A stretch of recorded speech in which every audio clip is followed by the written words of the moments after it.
Multipurpose law board ने कल परभनी में जो हमारे पूरे मुल्क में इस वक्त अमेंडमेंट एक्ट के खिलाफ जो एक प्रोटेस्ट का ऐलान all India Muslim personal law board ने किया।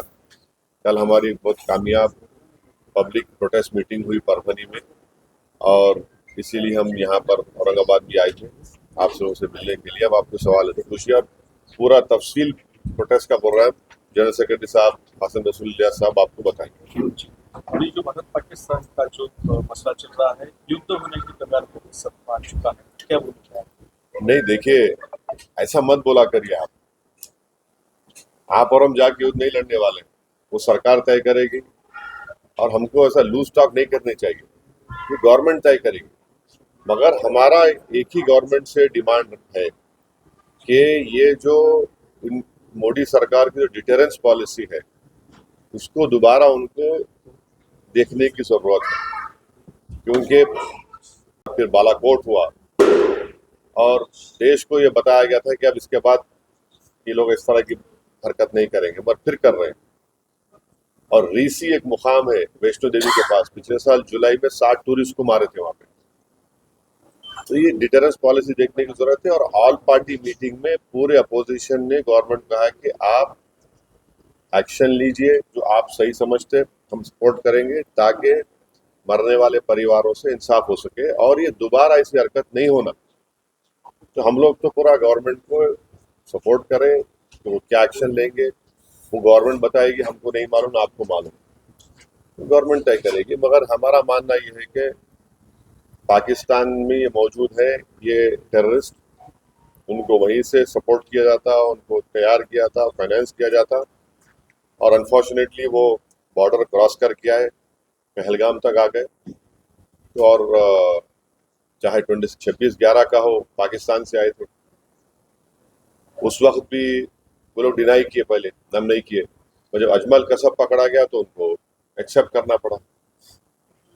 तो अब गवर्नमेंट क्या एक्शन लेगी वो गवर्नमेंट के ऊपर है, गवर्नमेंट वो तय करेगी, हम तो नहीं बोल सकते। मगर इनके खिलाफ तो हम ये हमारा मानना ये है कि ऐसे टेररिज्म को रोकने की जरूरत है, सख्त कार्रवाई करने की जरूरत है, क्योंकि कोई भी आपको तो पहले किसी को जान लेने का इख्तियार नहीं है, दूसरा आप हमारे वतन में आकर आप जो इनोसेंट टूरिस्ट हैं उनका समुदाय पूछकर, उनका रिलीजन पूछकर उनको गोली मारना, ये बदतरीन हरकत है। और पाकिस्तान इन चीज़ों को रोकना ज़रूरी है। पाकिस्तान ये समझना ज़रूरी है कि आप किस देश के खिलाफ ये कार्रवाई कर रहे हैं। उनका जो एनुअल बजट है, हमारी मिनिस्ट्री ऑफ डिफेंस के बजट उससे बढ़ के, और वो लोग जो है भारत से उनका टाइम आधा घंटा पीछे है, उन्हें आधा घंटा पीछे नहीं है, उन्होंने 30 साल पीछे है भारत से। और वहाँ के जो पॉलिटिशियन जो ये क्या बोलते बड़बड़ापन बोलते हैं ना, ये बकबक कर रहे हैं ना, मत करो ऐसा। आप ये ठीक नहीं है। आपके घर में आप इन शैतानों को पाल रहे हैं। आपके पास बलूचिस्तान का मसला है, आपका टीटीपी का मसला है, आप उसको देखो। आप क्या बना सकते हैं वहां पे? दवाएं नहीं बना सकते, मलेरिया की दवा नहीं बना सकते, तुम क्या बात कर रहे हैं आप? तो ये इस तरह के जो बातें कर रहे हैं ये ठीक नहीं है। सिंधु का पानी जो हाँ, सिंधु नदी का पानी जो है रोकने का निर्णय भारत सरकार ने लिया, उसको उत्तर दिया कि हम बम डाल देंगे जो मुद्दों है। दोनों मुद्दों को कैसे देखिए वो उन्होंने जो है अभी राजनीति में आए हैं, उनको ये सोचना पड़ेगा कि उनकी अम्मा को किसने मारा। टेररिज्म से तो मारी ना उनकी वालदा, उनको अगर वो समझ में नहीं आ रहा तो क्या समझाएंगे उनको भी?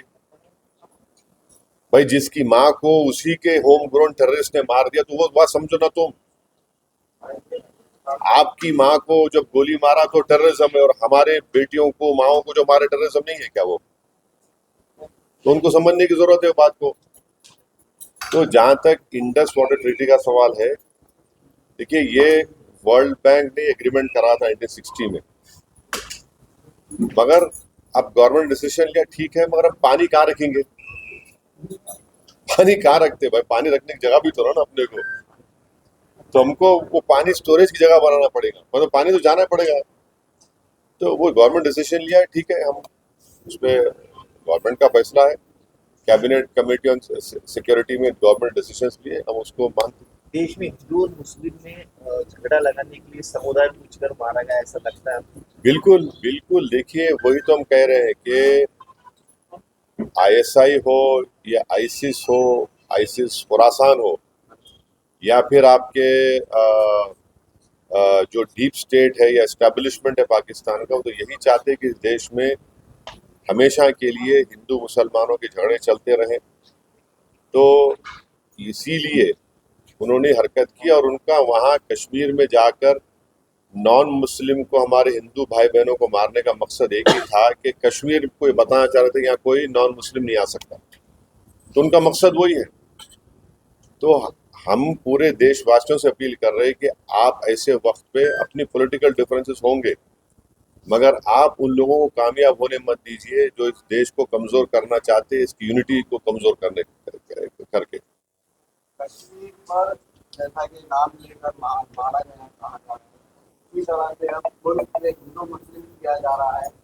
बीजेपी के निगरान जो है तो नाम लेकर पूछ कर मार रहे हैं, दादर का वाकया सामने है। तो ठीक है, वो जो कर रहे हैं गलत कर रहे हैं, वो लोग मुल्क के मुफाद में काम नहीं कर रहे, हम उसका मजम्मत करते, कंडेम करते हैं। अब आपके ही डिप्टी चीफ मिनिस्टर महाराष्ट्र के, वो खुद बोल रहे कि वो जो बच्चा जो जान दे दिया अपनी, आदिल, वो तो अपनी जान दे दिया ना। वो कहाँ देख रहा था कि मुसलमान हिंदू देख रहा, इंसान को देख रहा था। वो जान बचाने के लिए वो टेररिस्ट से वेपन छीनने की कोशिश किया, उसको मार दिए।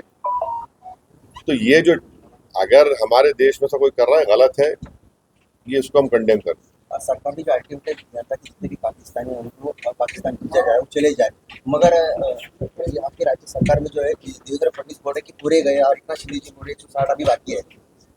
मेरे को नहीं मालूम, ये तो गवर्नमेंट को। तो कितना महंगा पड़ेगा भारत को? अरे भाई, अभी गवर्नमेंट को छोड़ो, ऐसा लूज टॉक मत करिए। गवर्नमेंट का डिसीजन होगा, गवर्नमेंट पूरा सोच के फैसला करेगी। नहीं, सुनिए, एक बार सुनिए, गवर्नमेंट क्या करेगी नहीं करेगी वो गवर्नमेंट तय करेगी।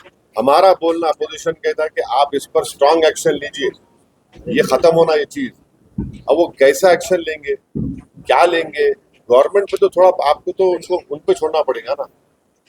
अब ये टीवी चैनल पे एंकर बैठकर ऐसा बोल रहे, ऐसा होगा ऐसा, अरे भाई ये मजाक है क्या? ये ऐसा गवर्नमेंट तय करेगी, तो क्या डिसीजन होगा वो तय करेंगे। मगर हम, मेरा डिमांड ये है कि पाकिस्तान को फिर से FATF की ग्रे लिस्ट में लाना जरूरी है। फाइनेंशियल एक्शन टास्क फोर्स में उनको ग्रे लिस्ट में लाए।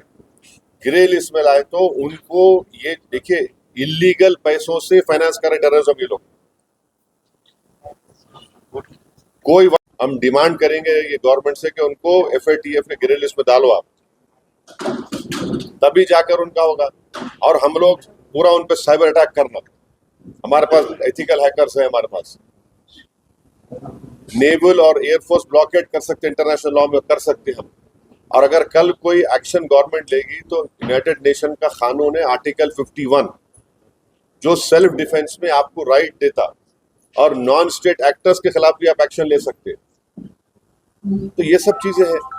और भारत के संविधान में आर्टिकल 355 है। 355 के तहत कोई स्टेट में अगर एक्सटर्नल एग्रेशन होता तो सरकार की जिम्मेदारी उसको रोकने की। शहीद अफरीदी ने ऐसा स्टेटमेंट किया है, भारत कभी अपने लोगों को मारता है और फिर बाद में हमारे ऊपर नाम लेता है। कौन है जी इन्हें? शहीद अफरीदी कौन है इन्हें? नाटक है क्या ये? छोड़ो ना, तुम क्या जोकरों का नाम ले रहे मेरे सामने, छोड़ो ना इन लोग, क्या बार उनको। जो प्रोटेस्ट करने जा रहे हैं, कैसा है उसका? हाँ, बहुत अच्छा है। कल परभनी में इतना शानदार मीटिंग हुआ, आप नहीं देखे फोटो? देखिए ना फिर। अब वो सब हमारे सदर साहब आए हुए हैं, आपको तफसील सुनाएंगे। और हमारा, देखिए आपको समझा रहे, पंढरपुर की मंदिर है, पंढरपुर की मंदिर में ट्रस्टी कौन हो सकता है बोलो आप? हिंदू हो सकता ना, नॉन हिंदू नहीं हो सकता ना। अब उसमें आप कोई बोले नहीं नॉन हिंदू को बनाओ, वो तकलीफ होती नहीं होती? हम भी वही बोल रहे हैं। वक्फ बोर्ड में क्यों आप बनाना चाह रहे हैं नॉन मुस्लिम को? आपका उधर फेथ है, आपका मामला है, तो हमारा भी तो है ना। हम कहाँ अलग है? रिलीजन है ना, वो रिलीजन है तो हमारा भी रिलीजन है।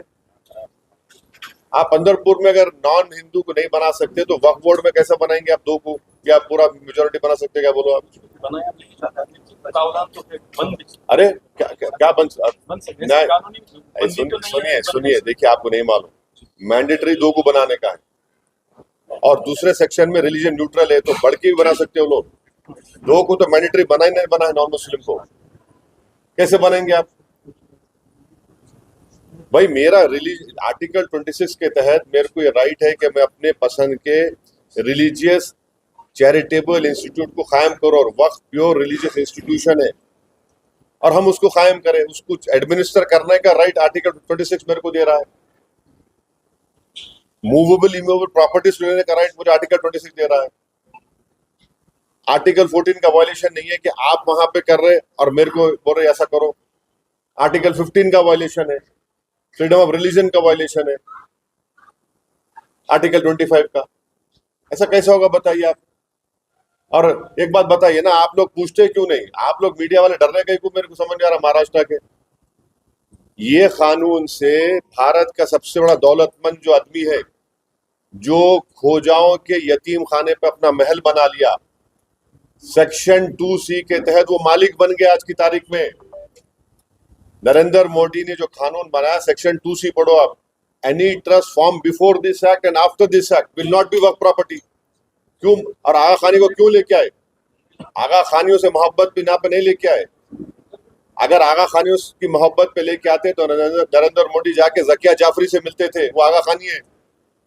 एहसान जाफरी को काट के उनके जिस्म को जला दिया गया था। आगा खानियों को इसलिए लेके आए ताकि वो जो ट्रस्ट से वो जमीन खरीदे, यतीम खाने खरीदे, उसको लीगलाइज करना। आप मेरे को बताओ, बीजेपी के पैम्फलेट में लिखा हुआ है कि 70% वक्फ प्रॉपर्टीज पे इंक्रोचमेंट हो गया। अगर 70% है तो आप लिमिटेशन एक्ट अप्लाई करके उनको ओनर क्यों बना रहे? आप ओनर बना रहे ना उनको। आप देखो उनका पैम्फलेट पढ़े आप लोग, एक 4 पेज का, एक 15 पेज का बुकलेट, बकवास लिखे रहे उसमें, खुद अपने आप को वो कॉन्ट्रडिक्ट कर रहे। लिमिटेशन एक्ट का मतलब क्या है? 12 साल जो वहां पे बैठा हुआ है इंक्रोचमेंट करके, उसको आप मालिक बना दिए, आज मालिक बन गया वो। इवैक्यू वक्फ प्रॉपर्टीज है, इवैक्यू वक्फ प्रॉपर्टीज को आप निकाल के गवर्नमेंट कस्टडी में दे दिए, तो वक्फ बोर्ड का नुकसान हो गया ना। आप बोल रहे कि वक्फ औलाद में बच्चों का शेयर मार के नहीं देना। क्या आज हमारे भारत में हिंदू धर्म में अगर सेल्फ एक्वायर्ड प्रॉपर्टी होती है तो आप किसी को भी अपने, अगर आपके 2 बच्चे हैं तो आप किसी एक को पूरा दे सकते या महल्ले में किसी को दे सकते, मगर इस्लाम में हम 1/3 से बढ़ के नहीं दे सकते अपने बच्चों में से किसी को भी। विल पावर आपको है, और हम अगर मैं अल्लाह के नाम पे दे रहा हूं। अब मिसाल के तौर पर अगर कोई हिंदू अपना पूरी प्रॉपर्टी दान दे रहा तो उसमें पूछते क्या तू बच्ची का हक मार के दे रहा है? उन्हें बोला नहीं भाई, भगवान को दे रहा हूं, अल्लाह को दे रहा हूं, मैं मेरी प्रॉपर्टी है। संविधान में आर्टिकल 300A है, प्रॉपर्टी आपका है, मैं कुछ भी कर सकता हूँ मेरे प्रॉपर्टी। आप बोल रहे नहीं, वो ऐसा नहीं कर सकते आप। तो ये इसमें ऐसे प्रोविजंस है इतने अच्छा, हम ये जो चला रहे ना प्रोपेगेंडा बीजेपी, हमको बताओ एक सेक्शन बताओ उसमें जो प्रॉपर्टी तुम लैंड ग्रैबर से निकाल के लाके देंगे। तुम एक सेक्शन बताओ जो यहाँ से इनकम में इजाफा होगा, बताओ ना। 45 अमेंडमेंट्स है, कौन सा उसमें है बताओ जो मुसलमानों के मफाद में? आप तो लूटने के लिए लेकर आ रहे हैं। सेक्शन 3D आप बना दिए, उसमें 3D का बोल रहे, क्या बोल रहे, जो आर्कियोलॉजिकल एंशिएंट प्रोटेक्टेड मॉन्यूमेंट है वो वक्फ नहीं रहेगा। क्या मतलब भाई? आपको मालूम औरंगाबाद आपके शहर में, यहाँ पर अपने क्या नाम था जो वहां से अफ्रीका से आए थे उस बादशाह का, मलिक अंबर का वो नहीं है, वक्फ नहीं रहा वो। उनके समाज हाँ नहीं रहे, वक्फ नहीं रहा वो। कैसा होता बोलो वो? सेक्शन 3D में आप बोल दिए मलिक अंबर की खबर अब वक्फ नहीं है, कैसा बोलेंगे भाई? कई शियाओं के इमाम बड़े हैं, 200 साल पुराने हैं, एंशंट है, तो आप बोल रहे वक्फ भी नहीं रहती, कैसा होगा ये? अब आपका पंचक्की है, आप पंचक्की बोल रहे नहीं है, दरगाह नहीं है, वो वक्फ नहीं है क्योंकि एएसआई का मॉन्यूमेंट है वहां पे। कि आप तो छीन रहे ना हमारे से, बचा रहे कहाँ? कौन सा सेक्शन है बताओ आप? अब आप बोल रहे कि 6 महीने के अंदर पूरा पोर्टल पे चढ़ाओ, कैसे चढ़ा? 6 महीने में बोलो आप, जो नहीं चढ़ाए वो वक्फ नहीं रहेगा। और मैं doctor S K. Ilyas, all India Muslim personal law board का प्रवक्ता और उसका स्पोक्सपर्सन। देखिए, पहली बात तो ये है कि ये जो आप जानते हैं कि वक्फ का जो कानून पारित किया गया है पार्लियामेंट से, यह कानून डिस्क्रिमिनेटरी है, ये भेदभाव पैदा करता है, ये कानून फंडामेंटल राइट्स के खिलाफ है, कॉन्स्टिट्यूशन के खिलाफ है, और ये कानून मुसलमानों से उनका जो अधिकार है वो छीनने की कोशिश है। तो हमने ये तय किया है India Muslim personal law board ने कि हम पूरे देश में इसके खिलाफ एक देशव्यापी अभियान छेड़ने की, और सिलसिला चल रहा है 10 नवंबर से। ये प्रोग्राम के तहत ही कल हमारा एक बहुत बड़ा प्रोग्राम यहाँ पे परभनी में हुआ था, और उसमें कई हजार लोग पूरे मथुरा से जमा हुए थे, 1-1.5 लाख के करीब लोग जमा हुए थे। अब कल मालेगांव में प्रोग्राम है, परसों मालेगांव में प्रोग्राम है, इसके अलावा देश के अलग अलग भागों में प्रोग्राम चल रहे हैं। आज ये औरंगाबाद में होने वाला था। हाँ, आज ये आप जानते हैं कि औरंगाबाद में होने वाला था, लेकिन प्रशासन ने अभी इजाजत नहीं दी है, लेकिन यहाँ प्रोग्राम होगा हमारा। वो डेट अभी तय करेंगे यहाँ के लोगों के साथ में, और हम इंशाल्लाह उसका अनाउंसमेंट करेंगे। तो देखिए, ये हम समझते हैं कि ये आप लोग जो सवाल कर रहे थे, इसमें बहुत तफसील से बात नहीं करूँगा, आपके सवाल को हम ज़्यादा इंटरप्रेट करेंगे। तो ये जो हमारा प्रोग्राम है, हम 2 तरह से इसको वो कर रहे हैं, लड़ाई लड़ रहे हैं। एक तो अदालत में हमारा पिटीशन है, अदालत के अंदर लड़ाई चल रही है। आप जानते हैं कि अदालत के अंदर 2 हियरिंग हो चुकी है, अगली हियरिंग 5 तारीख को है। अदालत के अंदर भी जो जज ने सवाल किया था उसका जवाब सरकार नहीं दे सकी, सरकार के पास जवाब नहीं था उसका। लेकिन अब बहरहाल हम समझते हैं कि 5 तारीख को जो दूसरा हियरिंग है उसमें हम समझते हैं कि कोई ना कोई बात सामने आएगी। लेकिन हमारा मुतालबा 1-2 सेक्शन को ख़त्म करने का नहीं है। हम समझते हैं कि ये 44 के 44 अमेंडमेंट जो लाए गए हैं, ये एक तो कम्युनिटी से कंसल्टेशन नहीं हुआ, 48 जो अमेंडमेंट लाए गए ना तो कम्युनिटी से कंसल्टेशन हुआ, और ना हमने जब अपनी बात रखी जेपीसी के सामने, और हमने जो ईमेल भेजे जेपीसी को, उनको भी कंसिडर नहीं किया गया। फिर जेपीसी के अंदर जो अपोजिशन के मेंबरान थे, उन्होंने जो बात रखी उसको भी कंसिडर नहीं किया गया। तो फिर जेपीसी बनाने की जरूरत क्या थी? ये पूरा जो 5-6 महीने तक के आपने ड्रामा किया, इसकी जरूरत क्या थी?